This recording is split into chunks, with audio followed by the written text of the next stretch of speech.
Why do certain spiritual practices and duties get wasted? What is Rajat and how to be saved? We were asked a question about Bat Gushai, unblocking one's fate. And within this question lies a key point that I want to clarify for you. If you truly wish to learn something, then learn the practice properly and precisely before you begin. This practice is beneficial for 1,000 matters, for hundreds of intentions and needs, whether the blockage is financial, spiritual, or emotional, whether it relates to travel, health, children, or marriage, whatever it may be. Make sure to understand the subject thoroughly before learning how to use it. Previously, I shared a practice for opening blocked fortunes through Surah Yasin, which yields quick and excellent results. Often within 1 or 2 weeks, one's fortune is open. For all those who have not engaged in random spiritual duties or become afflicted with Rejjat, this practice with Surah Yasin quickly proves effective. But for those who have not left behind any practice, who've pursued every spiritual path and teacher, real or fake, who've collected dozens of talismans and ruined themselves in the process, such people have created blockages in their own fate. For them, the practice of Surah Yasin will be of no benefit. Dear ones, understand, when a whiteboard becomes stained black, it can be written on it. The same applies here. This practice is meant for all boys and girls whose fate is blocked, who have not spared a single mullah from whom they haven't taken a talisman, who have collected hundreds of talismans and practiced countless rituals, who've brought about their own blockages through scattered spiritual practice. This method is for people whose problems have multiplied, who've lived for years in misery and disgrace. I have issued this challenge many times, and I'll do so again.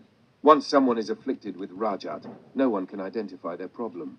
Leave aside the treatment. No one can even diagnose it. Rajat is that dangerous. It usually develops through unregulated spiritual practices taken from various books and people, through random and multiple talismans. It cannot be resolved easily or nullified easily, especially among women who are often emotional. Many start one practice, begin another, then another, sometimes performing several simultaneously. So for anyone afflicted with Rajat, begin with Surah Al-Tariq. First, completely abandon all spiritual duties you've taken from anyone. Discard them all. Throw away all talismans. Begin observing your 5 daily prayers strictly. Recite Surah Al-Tariq 11 times every morning and evening. Do this for 2 to 3 weeks and observe your condition. If it improves, do not increase the number of recitations. If it does not improve, increase to 21 times morning and evening. Begin and end with 3 salawat each time. Continue for another 2 to 3 weeks and monitor your state. If things improve, return to 11 times and keep it at that for the rest of your life. Never skip it. If not, go up to 41 times for 2 or 3 weeks.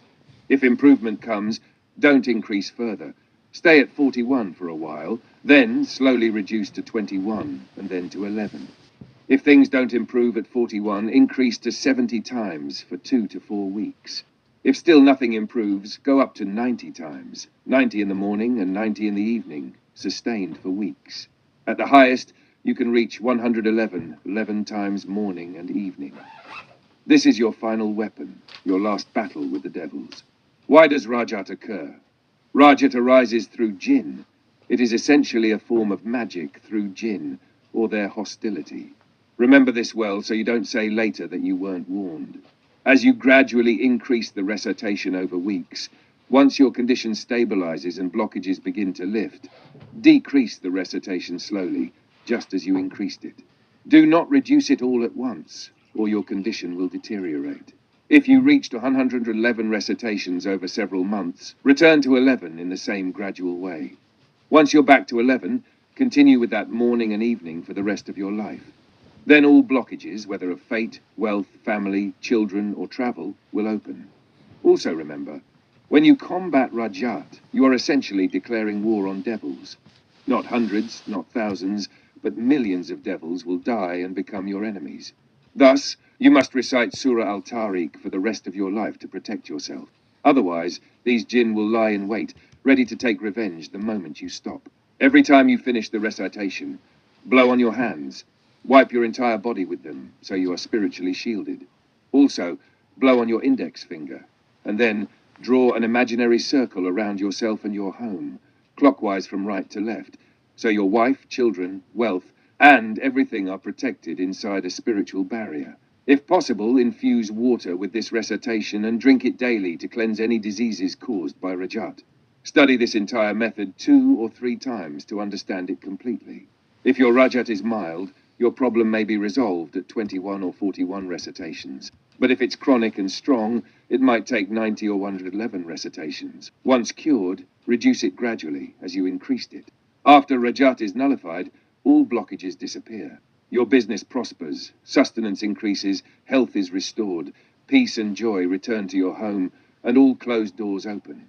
At that point, any practice you perform, whether with Surah Yasin or Surah Al-Fatiha, hits its target like an arrow.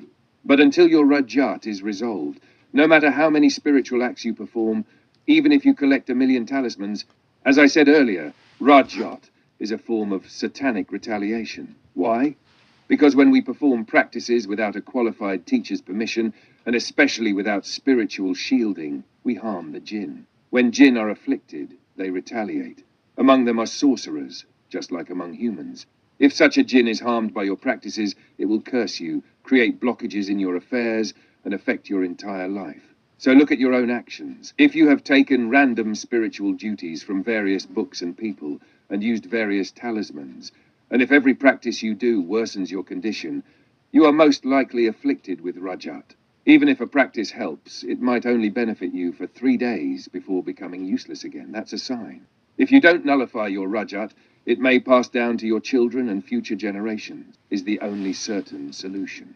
If you don't have the heart or patience for this method, not it at all. Because once begun, you cannot abandon it. If you quit, your condition will worsen beyond what it was before. When you finish this process and settle into reciting Surah Al-11 times morning and evening for life, you will need no other practice. This alone will open every door, increase your sustenance, bring peace, restore your health, and protect you from harm. Also remember, with this practice, do not perform any other practice. Just do 2 things alongside it. Recite 313 times daily Shalawat Ibrahimiyya.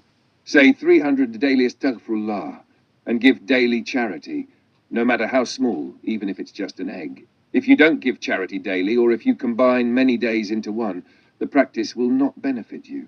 I'm telling you everything clearly, so don't say later, it didn't work, or my condition worsened. Charity is a must. Only recite Shalawat Ibrahimiyya, no other form, because Surah Al-Tariq is completely Jalali, majestic, forceful in spiritual energy. Without this Shalawat, after 2 or 3 days, you'll suffer from headaches, anxiety, or high blood pressure.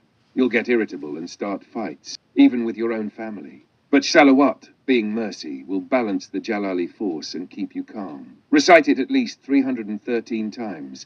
My dear ones, my beloveds, what more can I say to you? You don't listen to the words of this poor man. No matter the kind of magic someone suffers from, it can usually be broken in under a month. There are friends of God who can break all spells with just a glance at the afflicted. But Rejjat takes years to be completely and certainly cured.